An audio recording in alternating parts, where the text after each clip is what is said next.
Hindi po sila hinarang, ma'am. Katulad ng sinabi ko, these are normal deployment po ng ating PNP, yung ating random checkpoints at mga police visibility.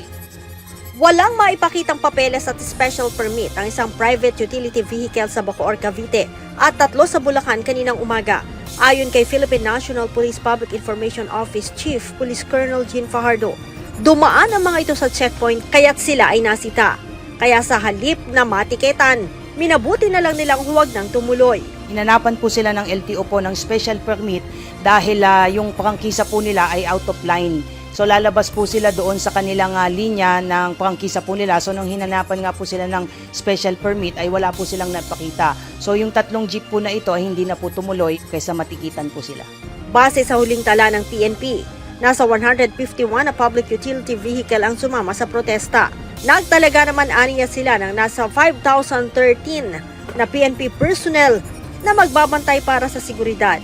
175 ding mga mobile patrol ang kanilang idineploy para umalalay sa mga maaapektuhang motorista. So far, wala pa naman po tayong naitatala na any untoward incident. Sana magtuloy-tuloy po ito. Kagaya po ng sinabi ng ating Chief PNP kahapon, we will exercise maximum tolerance. Isa sa binabantayan ng mga pulis sa ganitong protesta ay ang pagkakaroon ng harassment ng ilang driver sa ibang PUJ na mas pinili ang mamasada. Samantala, nananatiling nakaalalay ang mga pulis sa transport caravan ng grupong Piston at Manibela simula ngayong araw. Ayon kay PNP Chief Police General Benjamin Acorda Jr., ito'y hindi lamang para magbigay ng libreng sakay sa mga walang masakyan, kundi pati na rin ang pagbabatay sa posibleng harassment ng mga jeepney na gustong mamasada. What we don't want to happen is there will be paralysis of transportation natin. So, isa sa mga considerations natin yan, we'll be exercising maximum tolerance still.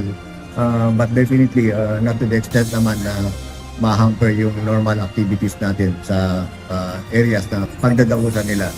Sa ngayon, wala naman aniya silang natatanggap na anumang banta sa transport caravan ng ilang grupo ng motorista. Leia Ilagan, UNTV, News and Rescue. Diyos ang aming sandigan, serbisyo publiko ang aming pinahahalagahan.